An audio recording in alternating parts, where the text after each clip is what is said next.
Feel much better. Something like that had Happy. befallen you. Yeah, We needed the feel rain. good. Still can't drive for 6 months though. How do you need to go? My girlfriend takes me everywhere. My kids, they're my kids. That's nice. I know, mean, yeah. You know, that's I when hate you being a know- burden though. I think Uber too,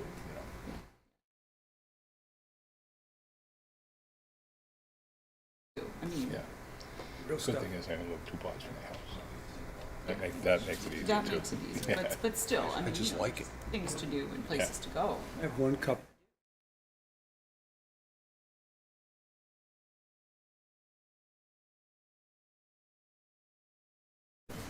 You're always good about bringing water. All right, at 7 o'clock here. I'd like to bring the October 14th, 2025 Planning Board meeting to order. Casey, if you could take roll call, please. Talia Moked. Here. Rob Klein. Here. Jim Callahan. Here. Here. Claudia Bolgen. Here. Kevin Donovan. Here. Chair Robert Doherty. Here. Meeting begins. Please silence your cell phones and note this meeting is being recorded. Up first, subdivision approval not required plans. We don't have any as of right now. That is correct. Public hearings, none at this point. We'll go right to definitive subdivision status review. Up first is Cliffside Terrace. As I reported to the board for this evening in the staff report, I notified the project attorney and their engineering firm and asked that they try to begin the scheduling of a pre-construction meeting. There's been some activity on this property, not related to the roadway construction or utility installation, but there's been business activity on the property. The building commissioner he's aware of it and handling it. But I'd like to have a pre-construction meeting scheduled with the developer and his team in the near future. And that's the real update I have for tonight's meeting. Any questions of the director? None? Okay, up next are 3 of them. We have to do the release of surety. Woods Hill subdivision, Rose Farm subdivision, and Christian Woods. And, John, you can probably address all 3 of them. Yes. This has been a very interesting task, to say the least.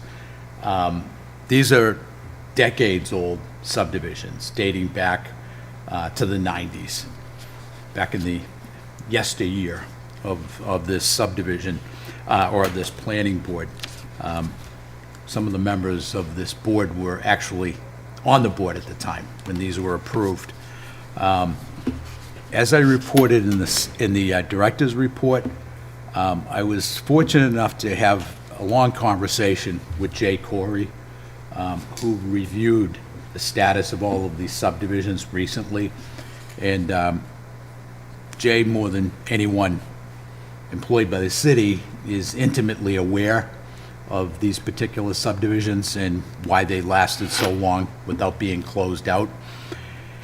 And he did favorably recommend that all of the sureties be released for these 3 subdivisions.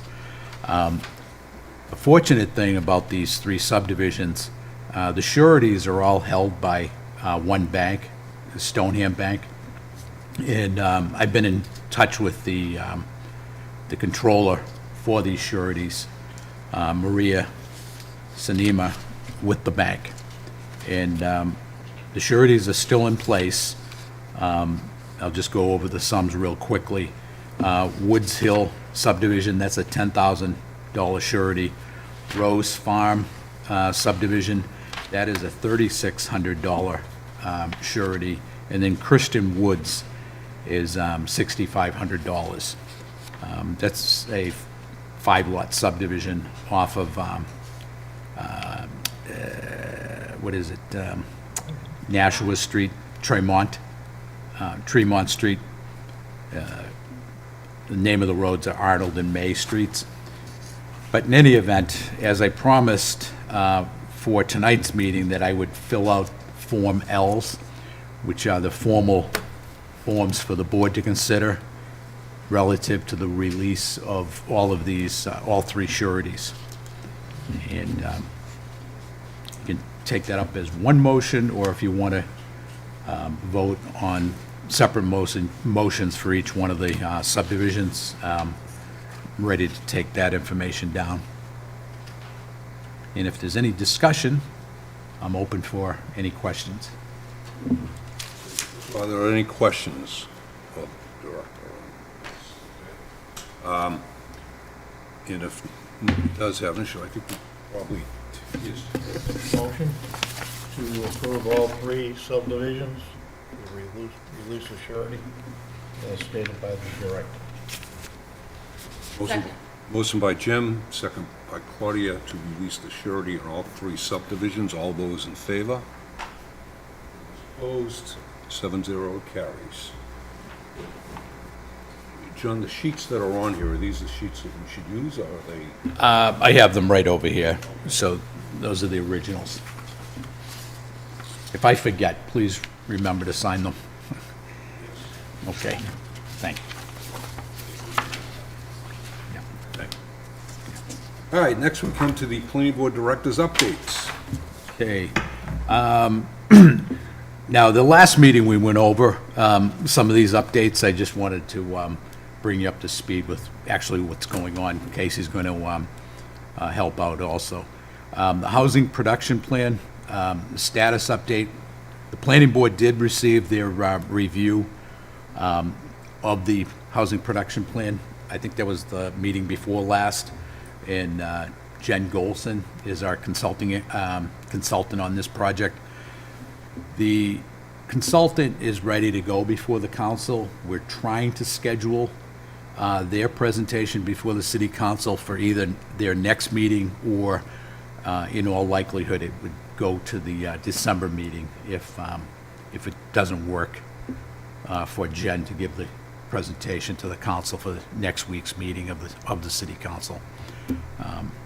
But that plan is going along on schedule. Casey and I and the mayor met with Jen on a conference call today and went over pretty much all the aspects of this update.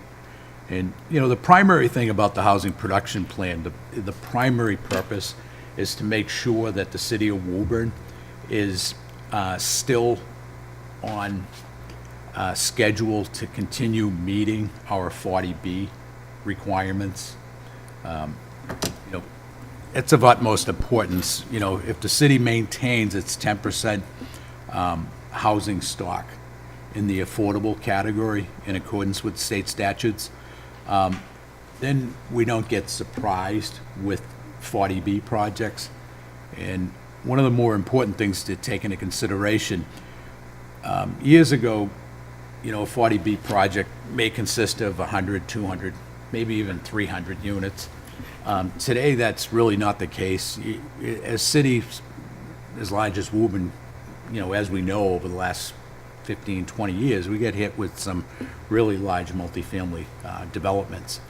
And, you know, it's not inconceivable that, you know, a developer may consolidate enough land in the city of Woburn and, you know, propose a 1,000-unit apartment complex under 40B. So it's really important that we maintain 40B compliance.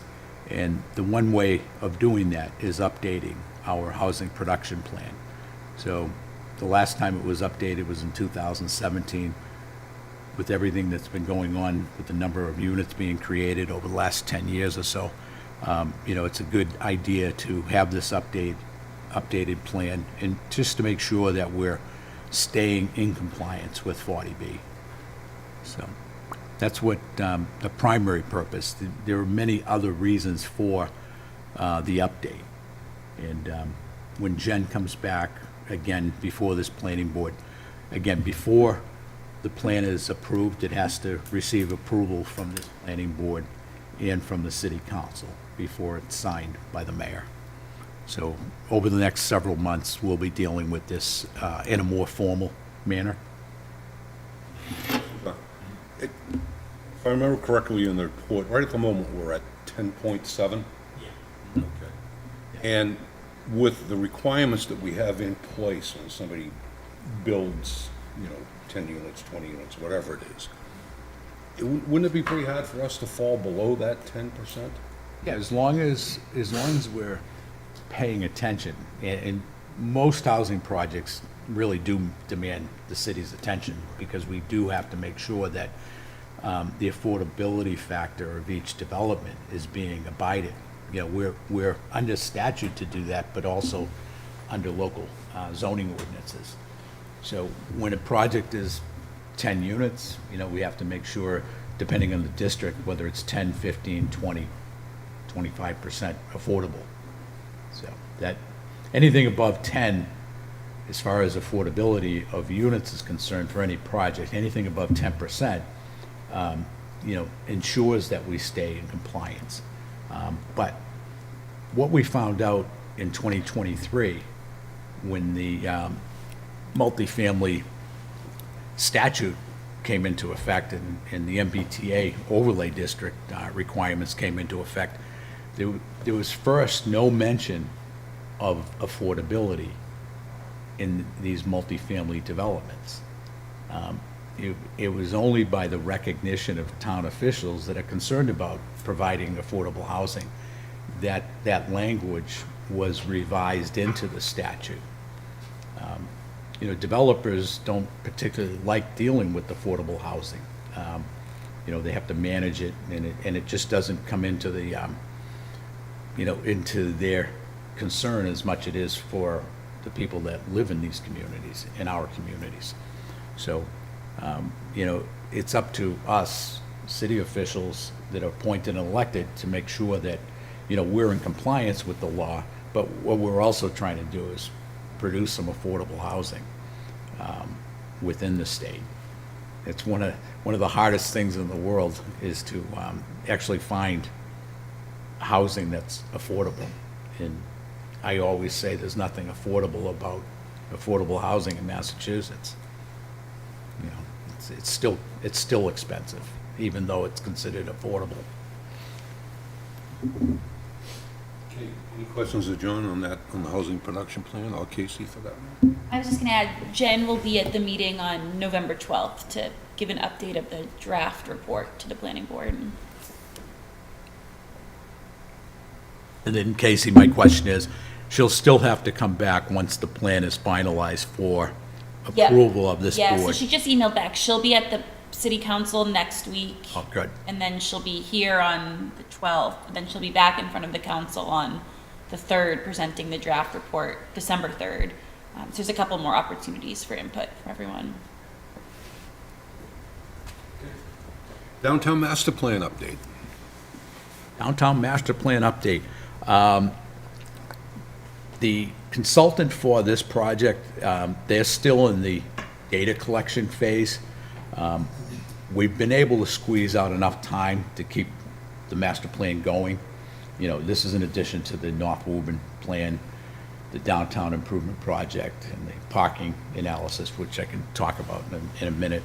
But this downtown master plan really works into the downtown improvement project, which is tentatively scheduled for construction in 2030. It's probably going to end up being a 2-year construction project in its entirety. And hopefully we're able to have that construction smoothly conducted, so it's not interrupting business downtown nor traffic conditions. That's the magic that has to be worked into it, and hopefully it all works out while we're trying to improve our downtown structurally and physically within the rights of way. But the master plan, just to give you more of an update, it's really looking at the present zoning allowances and to see if we can come up with a better allowance of zoning that would help to continue revitalizing downtown. And a big part of it is to envision potential projects to help improve the downtown features, the physical nature of downtown on both the south and the west, north side of Main Street. As part of this whole thing is that we do have this parking analysis that is finally taking place. This is an analysis that the city has been trying to accomplish for a while. I know they did one in 2012, but there wasn't much conclusion to that. What we're trying to do with this parking analysis is to really analyze all of the parking spaces, parking lots within downtown, and how we can best manage those spaces. What we're finding out, along Main Street, for the most part, it's 100% parking capacity being utilized along Main Street. While Walnut Street parking lot, surprisingly, with the data that was collected by the consultants, there's about a 30% amount of open space in any given day and night.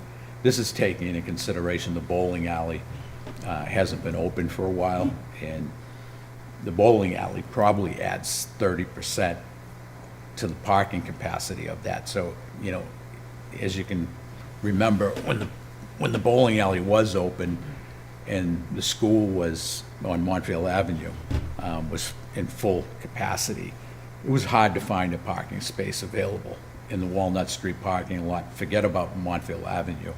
I mean, that was an impossibility.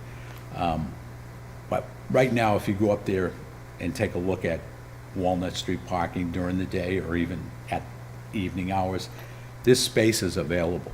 Those spaces used to not be available, but they're available today. This analysis is really taking a hard look at, you know, what our parking capacity is and what we really need to produce, if anything, relative to new parking spaces. What we really have to do is manage the spaces we have better.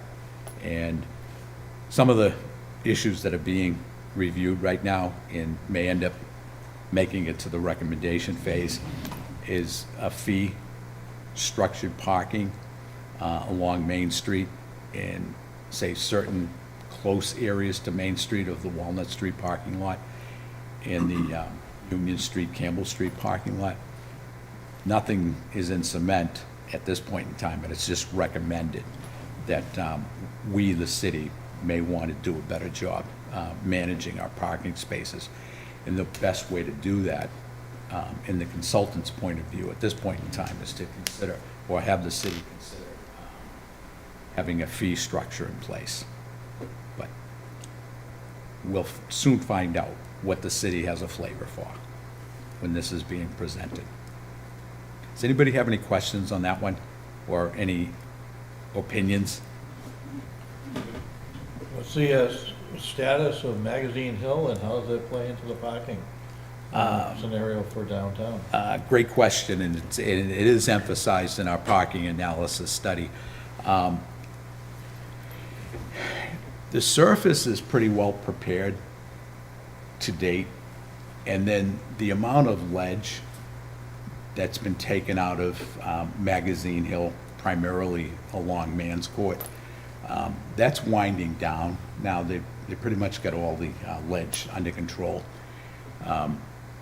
That area in the parking lot, the proposed parking lot, are receiving preliminary design review right now by the city engineer and his team. We're waiting for 2 poles that are under jurisdiction of Eversource to be moved out of the way. They're in need of replacement anyway. They're really old, and the poles have reached their lifespan. So once Eversource moves the poles, then we can probably work pretty quickly towards finalizing the implementation of the plan and the project. And in all likelihood, you'll end up with 50 parking spaces, you know. Second part of the question is, with all the ties for downtown free parking with residential above retail, why not use that being your least desirable parking lot and mandate that be parking for residents to get that free parking only? That could be one of the ideas that comes about as a result of this.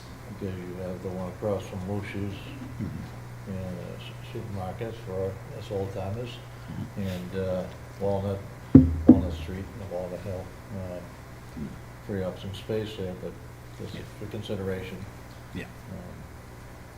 There is going to be plenty of opportunity to provide comment, input, ideas, before this is finalized in any manner. There'll be public hearings on this particular study. Does this parking lot analysis is this being considered in the design phase of the downtown redevelopment? Yes, yeah. And fortunately, Jason and I were talking about this today. It really is a good thing that the engineering firm, Ty and Bond, who are designing the Main Street Improvement Project, are also doing parking analysis. What is envisioned for downtown revitalization? Right now, you have sub shops and restaurants and hairdressers, which are all not your most ideal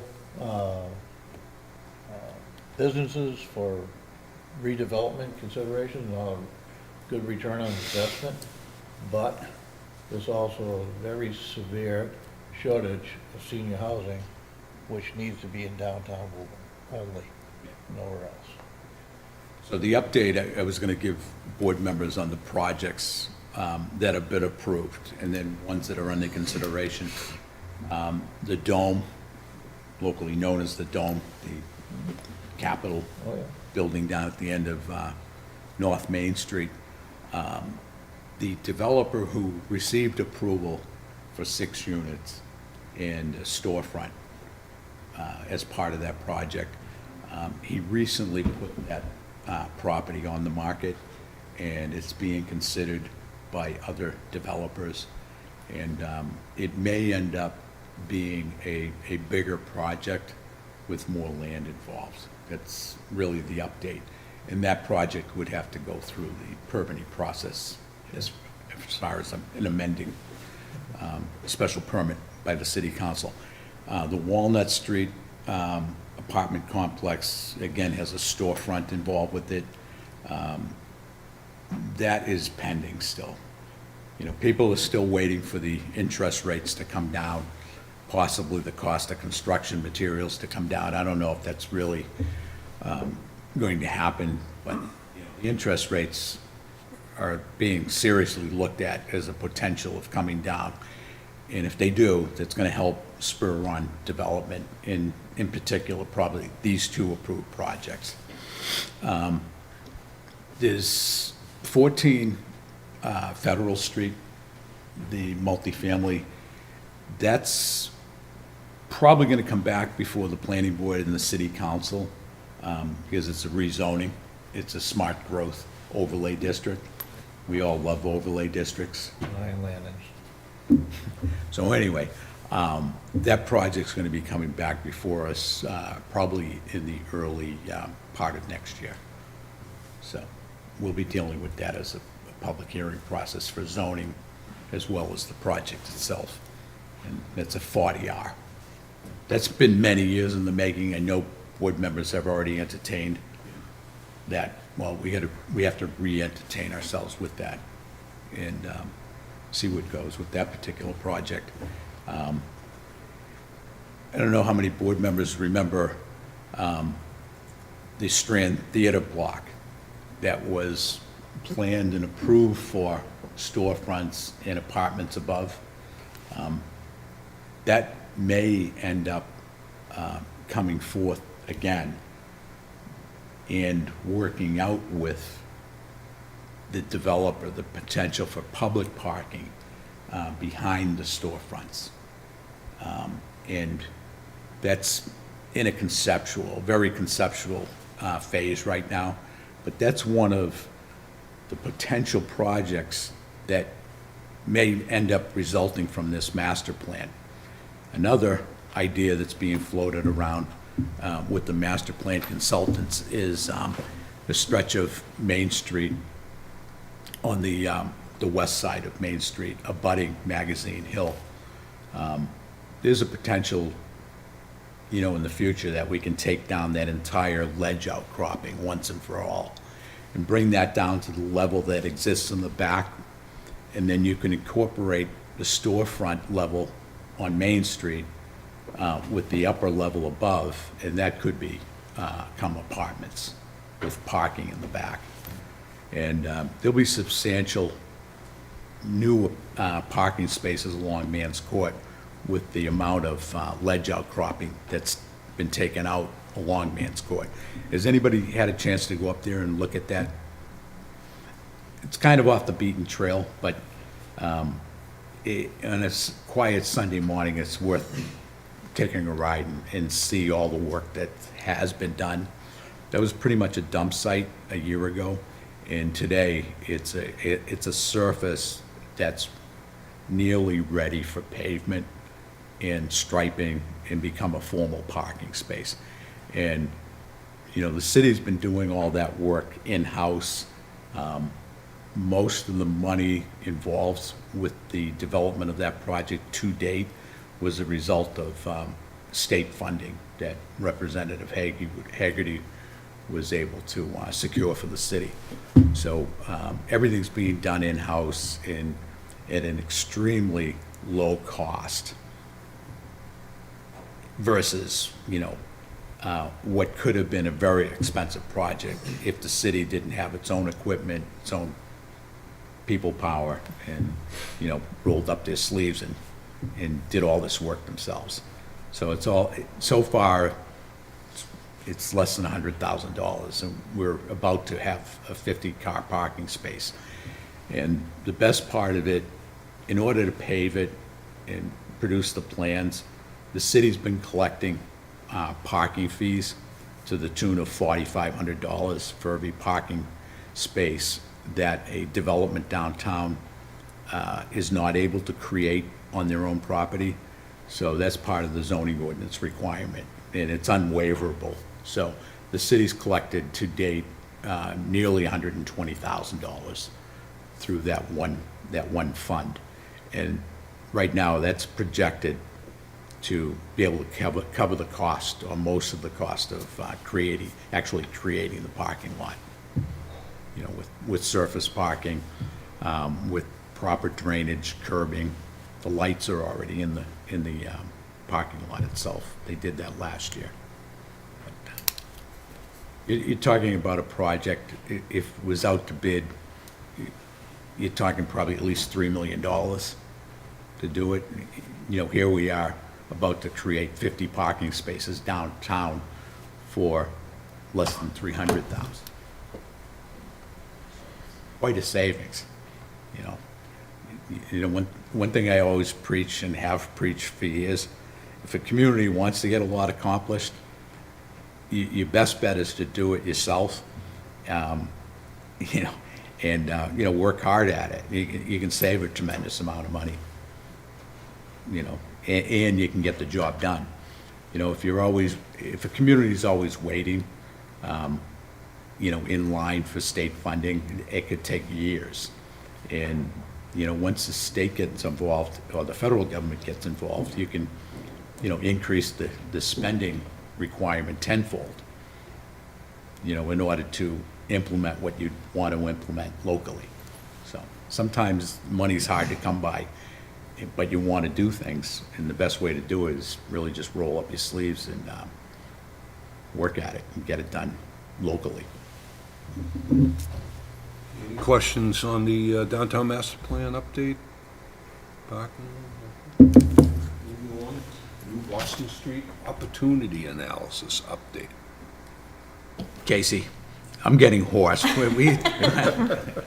Yeah, not too much to update since the last time we told you all about this project. We did have a public meeting 2 weeks ago where our consultant team provided an update to the public. That was recorded if you're interested in watching it. We can also send you the presentation that they give. It was a overload of information, but some really good stuff. They really dived into the rental market up in that area, vacancy rates, what the market demands are in terms of types of businesses that we should be looking towards attracting. So the kind of the data completion portion of that project is done, and they're moving on to recommendations. So we should have some pretty comprehensive recommendations coming in the next few months that will come along with another public meeting for presentation and feedback. But that project's really moving along, and we should be wrapping it up probably the springtime, I would estimate. And then we move on to the implementation side of it, but that'll be on us to carry on. You know, the one thing to realize too, in this area, which is Merrimack Street, New Boston Street, it's not gonna be a cakewalk trying to transform that area into higher, better uses, a bigger mixture of uses. It is an industrial park. It's a very important industrial park. There are hundreds of businesses up there. You know, it's kind of a unique mixture of businesses slanted towards the industrial park uses. But, you know, you have to take into consideration all of those uses are as important as any other uses relative to a healthy economy. You know, as everybody knows, Woburn's not dependent on any one industry. We're in an incredibly envious position where there were just hundreds of businesses, small businesses that are just starting out, businesses that are growing. Casey has tons of examples of businesses that have started. Woburn's been their first location, and they're successful and they're growing. They have growing pains, you know, and what we're really trying to accomplish is to figure out how we can better manage and entice these growing businesses to stay in Woburn. And Casey knows this firsthand because she does it all day long as the economic development manager. You know, trying to help find locations within the city for these growing businesses that want to stay here. And, you know, we want to do everything we can as a city to have them grow and stay in the community and become more and more part of the community. So, hopefully that's a result of it. I think we're going to have a better opportunity to introduce a lot more good uses, so mixing up the use allowances within that zoning district, which is IP, and that's what we should be able to learn from this study. You know, what can we do to make that more user-friendly, worker-friendly, business-friendly, so that we can create more of a mixed-use environment where it's a great place to live, work, and play, you know, more so than it is right now. And, you know, at the same time, the goal is to make sure we're maxing out the revenue production that important area of the city can create for the city.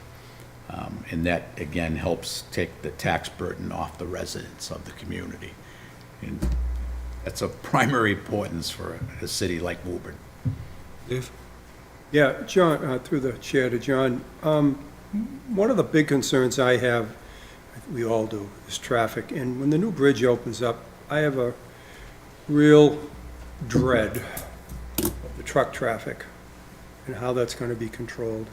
Yeah. Because we all know truck drivers love shortcuts. And if you can avoid the cloverleaf, Yeah. that's what I'm worried about, is the volume of traffic coming off 93, coming into North Woburn, and not heading down towards 95, but heading into the city itself. What have we done for that? That's part of this study also, and it's an important part. And I emphasize this with groups that have been involved with it. You know, we have to do everything we can to keep that traffic impact from impacting our residential areas along Merrimack Street leading out to Main, School Street leading out to Main. The bridge, you know, I think the most important part of the reopening of that bridge, it creates that circular movement of traffic so that any truck traffic that's trying to go north and south on 93 you know, they can choose to go over, utilize the bridge access to Presidential. We're also working on another roadway coming right off of the bridge before Presidential. That is tied in with the RTC, and it's tied in with Zero New Boston Street. We're trying to create a more immediate access way out to the ramp onto 93 North and South. A lot of that traffic won't have to go down to Mishawam Road in Commerce Way to make the access to 128 into 93. So there should be a decent amount of loosening up, but also every project that's approved by special permit in the industrial park ends up getting a condition of approval from the city council. And a lot of people say, well, how do you enforce that? But the condition is that, you know, all truck traffic associated with the special permitted use in the industrial park is to utilize Commerce Way, and now it would be the bridge, New Boston Street Bridge, you know, to the extent possible. You know, it's not going to eliminate all traffic, but there's going to be an emphasis on the issuance of special permits, as it has been for years already, you know, just to make sure we keep as much impacting truck traffic off of those residential roadways feeding into the industrial park, and especially so for school in Merrimack Street. Does that help, Dave? It does. The other thing is, as the car traffic comes down School Street and Merrimack Street and hits Main Street, where we already have a disaster, you know, nobody likes that intersection at all. I'm just curious what they're gonna, it's, if only the streets aligned, right? It Yeah. would be perfect, Yeah. but they don't. And the glassworks isn't going anywhere. So, I see more crazy stuff happening, coming off Elm Street, you know. I just have this image, you know, I did traffic for 50 years, and that thing spins around in my brain, and I'm thinking, will this work? I personally avoid that intersection pretty much at all costs. You know, it's just one of those things, I dread having to get to that particular intersection. If I'm going to take a left, I know I'm going to be dealing with that traffic coming southbound, and then is anybody going to let me out so I can get safely into the northbound side? Taking a right is easy, but it's that left-hand traffic. That problem turn needs a solution, and that's the city. We need to focus on that particular intersection. I can say that our new city engineer, Alex, has been laser focused on a lot of necessary improvements to intersections in Woburn, and he's really grabbed the bull by the horns and really focused in on this particular issue. In the projects meeting, that particular intersection has received a lot of attention, and there is a solution. We just have to, you know, devise it and then implement it. Maybe, Dave, you might have some insight on what we can do up there. It's a tough left turn for sure. It's almost impossible left turn. Yeah. So following that point there, is it a concern that the traffic coming southbound on 38 from Wilmington onto School Street / Merrimack? I don't mind if it actually goes down School Street, because that'll helps create an opening. So if I'm coming out of Elm and I'm taking a left, you know, I'll have a better opportunity with more left-hand turns as opposed to those southbound ones coming at me. But Everybody. the volume of traffic generally, like Dave was saying, is people circumventing Cloverleaf heading north and cutting down and trying to bypass. And they're also coming down from Wilmington, and with the new bridge coming in, you know, it was pushing this for the last few years, trying to force them by having no truck traffic on School in Merrimack, make them go use Eames Street in Wilmington and come down Woburn Street. from the north side. And that's pretty much what we're talking about inside the Woburn Loop, but we have to consider it, I think, by Yeah. doing any modifications to that intersection before we see the traffic pattern after the result of the new bridge opening, we'll be better served. Yeah. And I also would like to comment that intersection we just put in at school in Merrimack, doesn't work. No, I don't, The island's no good. yeah. Drive over half of it, take a left-hand turn onto school. But, just saying. That's being discussed too. Not only do we have a traffic commission that does listen to a lot of traffic issues throughout the city, and we meet every month. As a matter of fact, this Thursday, we have a meeting here at 4. So if you ever have an issue that you want the traffic commission to start looking at, please feel free to come to that meeting. I really do like going, and I've made it, a regular meeting to make sure I get to, lately anyway. A couple of meetings I missed last year, but I've been making sure that I create the time to be at that meeting, because there's a lot of important work going on at that traffic commission meeting.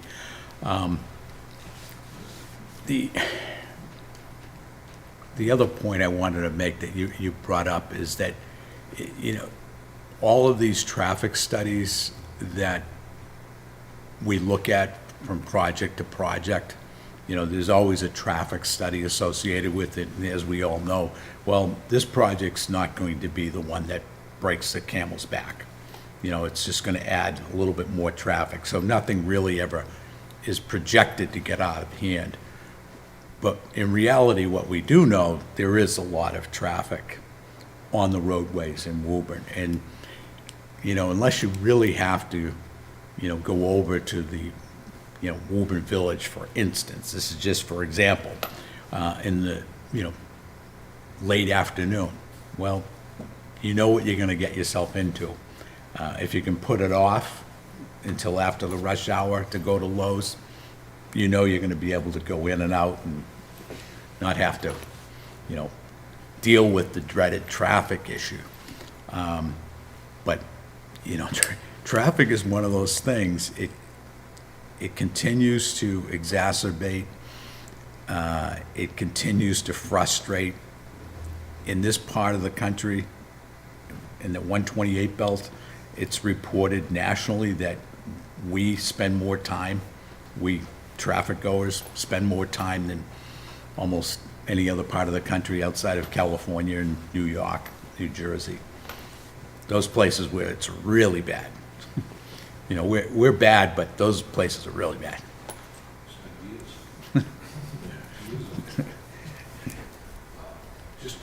Just to answer it quicker, because it's just a question, but the 3A where it comes down to Bedford Street, Bedford Road, and 3A, is Yeah. that the state? Like, Yeah, well, it's Burlington in Woburn, both, Right. communities are but part is of it the that. state because it's 3A that the city couldn't, and I'm talking Yeah. about trying to take a left coming down Yeah. onto Bedford Road. Yep. I'm trying to take a left going up Cambridge Road. There's no light, you gotta just shoot out, Yeah. cut people off, and just hope that nobody hits you at the same time, but, is that ever discussed in the traffic? Yeah, well, that intersection, Bedford and Cambridge Road, Yes. right? That is slated for a major improvement. Is it? Okay. Yeah, I don't know, you probably didn't see the plans. The only holdup of that being implemented at this point in time, they're still redesigning. It has to do with the stormwater management. There's a huge watershed. There is. It's bigger than they thought it was, Yeah. so they've had to enlarge the piping. So that's caused a real long delay at this point in time with the engineering necessary to accommodate the stormwater management issues associated with that project. But it's really, really impressive how improved that's going to be. Yeah, it's going to be In my lifetime, or? Well, I very. mean, that's hard to say. Yeah, no. We don't know what my lifetime will be. I'd say I would say implementation, literally, now, within 2 years. Within 2 years, okay. Within Well, 2 years. hopefully I'll get there. We've only been waiting 50 at least. No, I know, Yeah. but as you get older, it gets harder to make that left turn. That's a fact. Right, we didn't care before, and now it's like, Mr. Chairman, can I bring up one fun fact? Sure. About that intersection?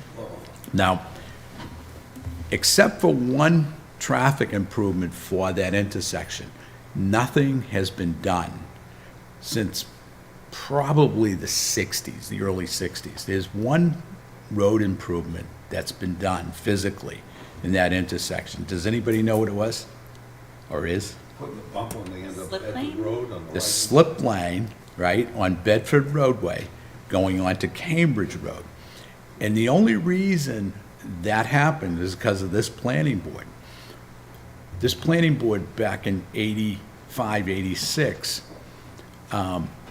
put a condition on that development tied to the first occupancy of the first unit of the condominium complex on the right-hand side as you're going towards Burlington on Bedford roadway.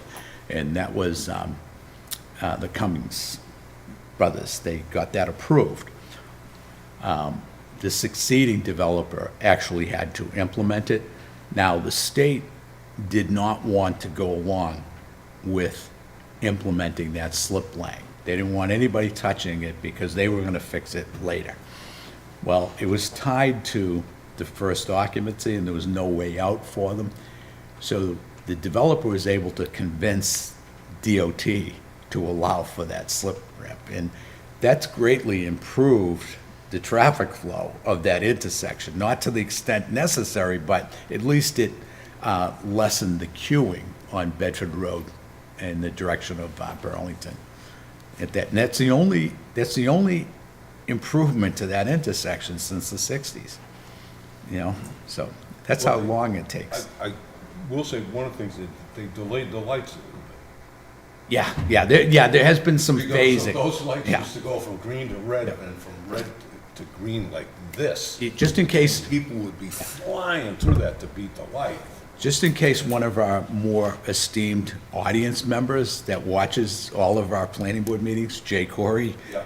that's thanks to Jay. Okay, good. Jay Well, is a master helped at a traffic lot. signals. Yeah, yeah, he did. Am I right, Casey? Absolutely. Yeah, he's the traffic signal guru. Well, good for him. Yeah. That did help a lot.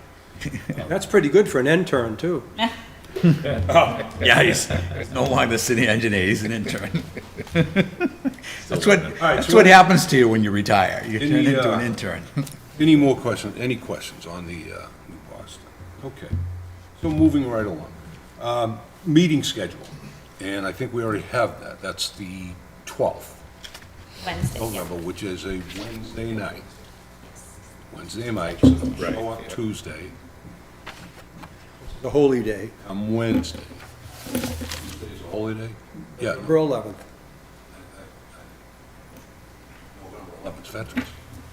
Right, it's a holy day. It is, it really should be. Should be a holiday. Board meeting, any time-sensitive matters? Nope. Okay. Casey's softball game got rained out tonight, so that would have have all been the a time time in the sensitive. She still would have had time to get there though, right, Case? Was a 9:30 start tonight. Okay, any invitations, conference or workshops or anything? All right. Let's move right along to approval of minutes. Okay. September 23rd, 2025 minutes. I would make a motion to approve the minutes as submitted. Motion by Claudia to approve the September 23rd, 2025 minutes. Second. Seconded by Dave. All those in favor? 1, 2, we're gone. 3, 4, 5. What's that? I didn't get some minutes yet. You had a short staff. I wasn't here, Bob. Yeah. Kevin wasn't. All right, so 5-0 passes. All right, any other business, Mr. Director? I went to a grand opening this evening for a new restaurant that's in Woburn. Casey was there and the mayor, and we were all there. Peeny's Pizzeria. What is it? Peeny's Pizzeria, correct? Yes, they have. Yeah. 136 New Boston Street. Okay. Oh, that's, they've been there for a while. Been around. They opened about 6 months ago, but they've kind of been slowly opening. Yeah. Replaced another pizza They place, but did, yeah, there was another one there. yeah, they're open breakfast, lunch, and dinner, and they recently got a beer and wine license. They're trying to expand their kind of happy hour offerings, food specials and whatnot. Must have been lost in the mail or something? Yeah, for that area of Woburn, if you're in that area, best pizza. I'm not kidding. Yeah, Peeny's, they have a couple of other locations. Yeah. Nothing like beer and pizza for breakfast. They have one at, they Oh, their breakfast menu, I couldn't believe it. have one at Somerville and one in, Waltham? This guy owns the one in Waltham anyway. okay. Next Wednesday is the, week from tomorrow is the mac and cheese bowl through the Woburn Chamber, so a lot of local restaurants will be there too, so if you're around and hungry.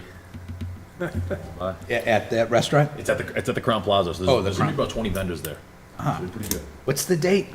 Was it the 22nd, I believe, a week from tomorrow. So I can get a good meal up there. It's fun. Oh, great. It is fun, it's I am. Yeah. voting, and, yeah, it's good. Okay, I'd say that ends the meeting. I would If you would. make a motion to adjourn at 7:50. Adjourned by Claudia at 7:50. Do I have a second? Second. Second by Dave. All those in favor? 7-0 carries. Need signatures? Thank you. We do need Yes. signatures up front, yes. Thank you.